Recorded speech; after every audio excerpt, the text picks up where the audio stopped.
morning and welcome back to the channel. This is GB Winging It, and this morning, 2 days before Thanksgiving, Tuesday, November 23rd, it is currently 32 degrees with a real feel of 16 degrees. There are 20-mile-per-hour northwesterly winds that is making this heated gear this morning a necessity. We're about to get on this highway and talk to you about how low do you go? I mean, at what point do you say, enough is enough? I don't need any wind chills of 4 degrees during my commute or when I'm enjoying this beautiful motorcycle. Yeah, so we're going to talk about that. Stick around, folks. And let's hop on this highway and do what we do. We ride our motorcycles. Yeah. And it was necessary for me to make that last-minute stop-off before getting on the highway because you want to make sure you cinch down. At what point do you say, enough's enough? Look, it's not about being a tough guy. It's about a preference of how you want to move throughout your day or travel. I mean, for me, it's a simple choice. I ride my motorcycle because I want to. And I drive my Jeep or my other car because I have to. If I have to carry a few children or a passenger or have to make stops off at the stores or whatever, then I'll take the car. But if it's a choice, come on. It ain't no choice. The motorcycle always gets the nod. So we don our heated gear and we do what we have to do. Now, I will say, I'm always singing the praises of this bike, but there's one thing about this bike that drives me absolutely nuts, and that's the hill assist. You see, I'm pressing the hill assist, and it's flashing, and it's going to hang out for a while, and then it's going to release. I mean, there should be a mechanism. I feel Honda should have a mechanism where you tell it when to release, maybe touching the brake or another button to activate it. It shouldn't go off by itself in 10-15 seconds.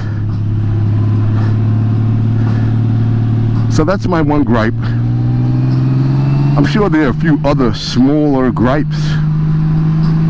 But already, I tell you, already, I'm up to about 50 miles an hour here, and already I can feel the difference in the cold air. I mean, at what point do you guys say, you know what? Try to the side. I'm gonna get in that SUV and let it do its thing. Yeah, come on, squeeze in. Why not, right? Why not? You got the heat going, you got your cup of coffee, you're good, right?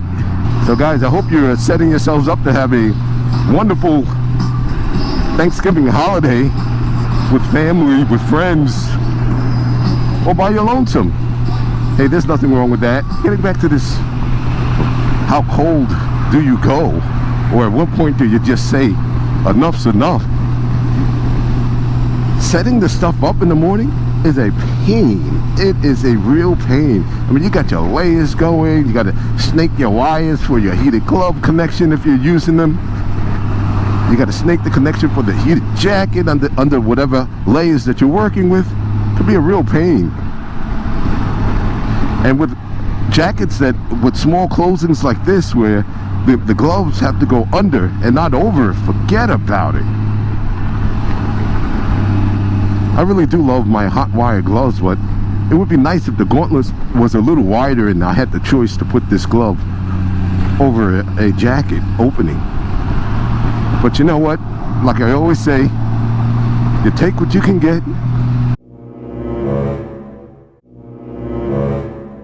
I'll go as low as 0 degrees. Yeah, real feel is 0. There are a number of times I've stepped out when it was single digits when I get on the bike and do a 50-mile round-trip commute. I will say that I've gotten a bit better about carrying additional layers with me on the bike in the event the heated gear fails. And I have not, knock on wood or knock on plastics, I have not had a heated gear failure ever, so pretty happy about that. I'm not so sure if that means I'm due for one. Leave a comment below. Have you ever had the heated gear fail? And if so, what was the situation and made it out okay? Please hang up and try again. Guys, I want to take a minute to tell you that sometimes as a motorcyclist and you're riding in inclement weather, you get to where you're going and you get the looks from people like, are you out of your mind? Are you crazy? Yeah, just a little. Just a little. And I understand we don't do it to be a tough guy or a badass, but you're kidding yourselves if you don't think that there's a little bit of badassery connected to riding in the cold or the rain, even the heat amongst motorcyclists. We know when it's hot out there, we know the sacrifices another motorcyclist makes. And I'm feeling rather comfortable. Heated gear, it's the way to go. If you don't have it in your arsenal, I urge you to get it. Stuff is good. This single digit real feel at 75 miles an hour doesn't feel that bad. I actually feel the air pushing up against my outer layer, and it's making that heated jacket, ooh, almost like a massaging effect as it pulses against my base layer. We're gonna try to keep it clean. I understand that explanation sounded a bit, yeah, it felt good. And that's why we do this. That's why we ride our motorcycles in the cold weather. Because we're still on motorcycles. And it feels good. Leave a comment below. How low do you go? When do you decide to call it quits? Will you ride with me in the single digits? Or will you prepare for that winter nap?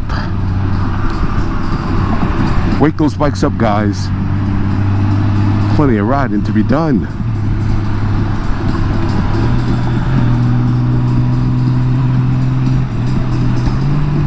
As always, thanks again for coming along for the ride. Yeah, this is GB Winging It. And this is what we do.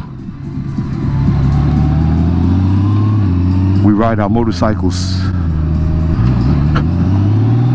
Have a great day. I'm out.